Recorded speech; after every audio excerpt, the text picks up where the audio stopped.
Es decir, hoy en día el tratamiento controlador del asma permite que los chicos, digamos, lleven una vida absolutamente normal. El chico con asma debe hacer deportes. Obviamente que si el chico tiene sus vías aéreas irritables, dado que no está usando un tratamiento adecuado o directamente no está haciendo ningún tratamiento, la actividad física en estas condiciones puede actuar como un gatillo para que el chico experimente primero tos y después silbidos al exhalar el aire. Pero si en cambio el paciente está adecuadamente tratado, él va a poder desarrollar su actividad física en forma plena. De hecho, hay campeones olímpicos en distintas disciplinas que tienen asma, pero obviamente un asma que está siendo controlada a través de la medicación.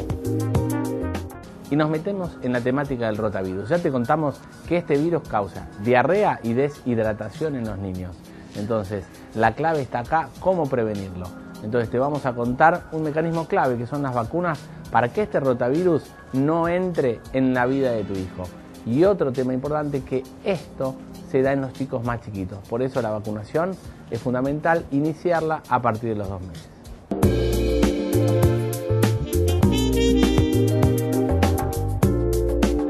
El rotavirus es un microorganismo del grupo de los virus que tiene una particularidad, que tiene forma de rueda. Por eso se llama rotavirus. El rotavirus es un tipo de virus que se mete dentro de lo que es el intestino de los seres humanos y a través de un mecanismo complejo genera un daño en lo que se llama el epitelio intestinal, que es la pared del intestino. Bueno, el rotavirus se contagia de persona a persona. Se ha estudiado muchísimo esto y se sabe que, a diferencia de otras enfermedades, el contacto interhumano es quizá la fuente más importante de contagio.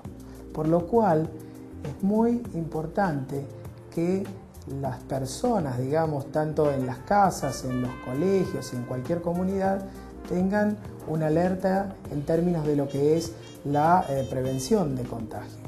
Por lo cual siempre el lavado de manos entre las personas y el cuidado, en el contacto interhumano hace que uno pueda disminuir el contagio del rotavirus. Hay vacunas, sí, definitivamente en nuestro medio hay 2 vacunas, una vacuna monovalente y una vacuna pentavalente, que han demostrado en varios estudios clínicos que pueden prevenir sobre todo internaciones y muertes por diarreas graves. Bueno, el mecanismo de acción de las vacunas contra rotavirus claramente es un mecanismo de acción parecido al de la mayoría de las vacunas. ¿Qué quiere decir?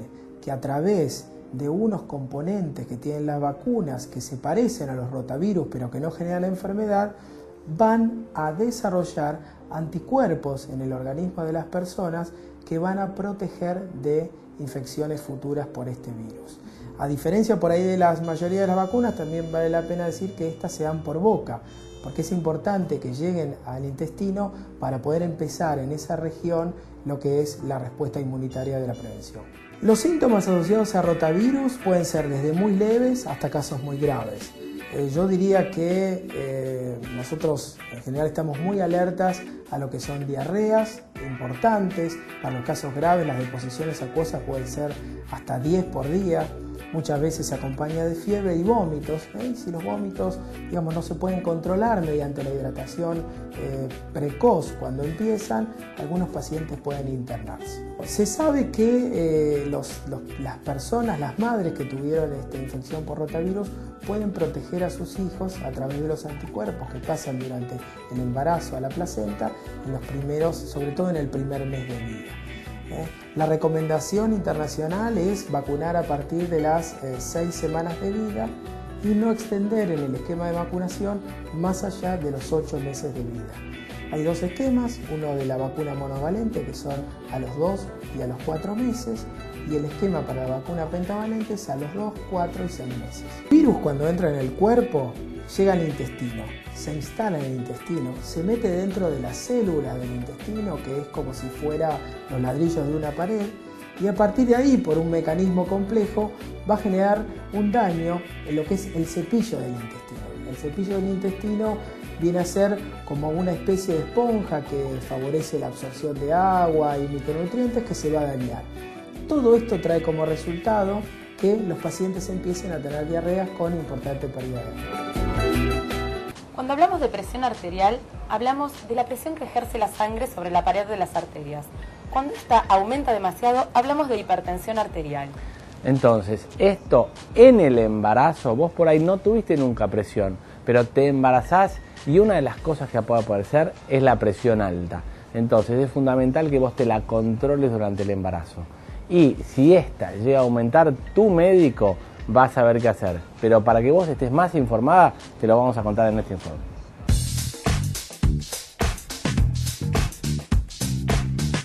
Primero, la hipertensión en el embarazo, digamos que dentro del embarazo es bastante frecuente, ocurre entre un 5 y 10% de todas las embarazadas y particularmente es más frecuente, llegando casi a un 30% en lo que nosotros llamamos población de alto riesgo. El primero, si es hipertensa actualmente, o sea, una chica puede tener 20 años, 30 años, tener hipertensión arterial y embarazarse.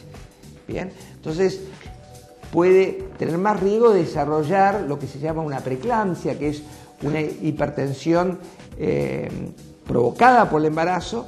Entonces, población de riesgo, la que tiene hipertensión arterial como antecedente. El segundo antecedente importante es la obesidad, el sobrepeso. Hoy es algo que está cada vez más frecuente en la población en general, pero particularmente las chicas jóvenes, si tienen sobrepeso, tienen más probabilidad de desarrollar una hipertensión durante el embarazo. Lo otro, las adolescentes, es una población de alto riesgo y también en nuestro país cada vez más adolescentes se embarazan y tienen posibilidad de tener hipertensión. No quiero ser muy técnico, pero esencialmente en el embarazo hay dos situaciones. Una chica que tiene hipertensión arterial y que se embaraza es una situación, y la otra es la que es totalmente normal, puede tener 11,7 de presión arterial y contrae hipertensión del embarazo, que específicamente se llama preeclampsia. Son dos situaciones diferentes. Una hipertensa que se embaraza y aquella que contrae esta enfermedad. ¿Cómo se hace el diagnóstico? Nuevamente, controlando, yendo al médico. El límite es 140/90 o 14/9, tomada en el consultorio. Y acá un mensaje muy importante. Cuando la hipertensión trae complicaciones, y a veces que son graves, cuando uno llega a 18 o 20 de presión, siempre pasó por 16 o 17. De ahí trascendental que la embarazada se controle periódicamente su presión arterial. Porque antes de que sea toda la manifestación y llegue a una situación que pueda ser muy grave, ya sea o peligrosa para la mamá o para el bebé, realmente hay estadios intermedios que hoy día uno lo puede detectar y fácilmente, tomando la presión, haciendo un análisis de sangre y orina. Una característica del laboratorio que es frecuente es el aumento de proteínas en orina. Y por supuesto toda la salud fetal, que el obstetra muy bien lo conoce y lo maneja muy bien a través de los Doppler, ecografías, etc. Que la paciente tome conciencia, que disfrute su embarazo y que se controle periódicamente, ya sea por la obstetra obviamente, que se controle su presión arterial, y en el caso de que aparezca un problema de hipertensión, el obstetra sabrá cómo manejar la situación y si es necesario derivarla o no. Pero esencialmente es una condición que si no se controla llega a una situación de gravedad, pero que todo eso se puede evitar y iría fácilmente. Pasado un tiempo, toda persona que tuvo hipertensión durante el embarazo, a corto plazo puede o no tener hipertensión arterial, pero 20 años después es frecuente que tenga algún problema relacionado o con la hipertensión o que tenga más probabilidad de tener un infarto o un problema cerebrovascular. Ya hay estudios de seguimiento en Escocia y en Escandinavia de más de 20 años de seguimiento. ¿Qué pasó con las mujeres que tuvieron una enfermedad como la preeclampsia, o sea, una enfermedad hipertensiva relacionada directamente al embarazo? y que se volvieron normotensas, o sea, les bajó la presión arterial después del parto. Pero ¿qué le pasó 20 años después? Y 20 años después, estas mujeres tienen la misma probabilidad de desarrollar enfermedad coronaria que si hubieran fumado. Entonces, el hecho de haber tenido hipertensión en el embarazo, con proteínas en la orina, con un bebé de bajo peso, que hizo que uno creyera que era solamente una hipertensión que se produjo en el embarazo y que a partir de ahí estaba todo curado, eso no es cierto. Hoy se sabe que esas mujeres seguidas 20 años después tienen mucho riesgo de desarrollar enfermedad cardiovascular. Entonces, el criterio sería que toda mujer que ha tenido una hipertensión relacionada en el embarazo hay que seguir controlándola a lo largo de su vida durante 20 o 30 años más, porque esa mujer tiene probabilidades de desarrollar enfermedad cardiovascular. Hay tratamientos muy eficaces y esencialmente el tratamiento es seguro.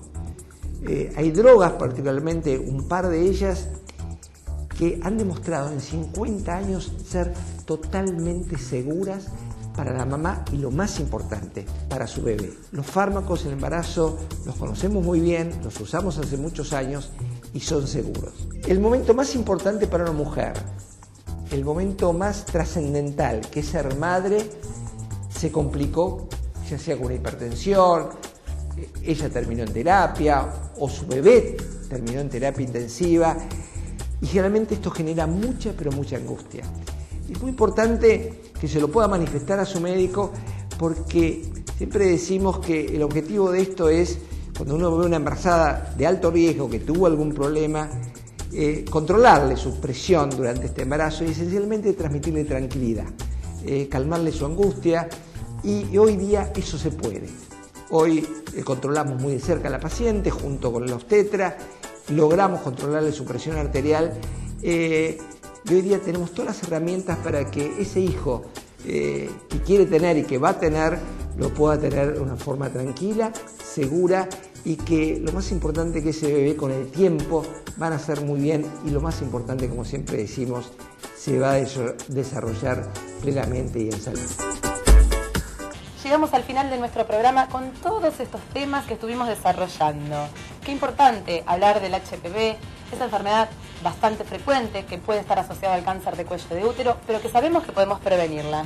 Bien, el asma, vos sabés que es algo muy común, y te contamos que los chicos y los adultos con asma, con un buen tratamiento, pueden llevar una vida totalmente normal. También hablamos de la prevención de las diarreas por rotavirus, ese virus tan importante que causa muchas complicaciones en los nenes, sobre todo los menores de 5 años. Y en las embarazadas, qué importante es que se cuiden y que se hagan todos los controles para ver que esa presión se mantenga bien. Y si llega a tener presión alta, ya te contamos qué hacer. Así que...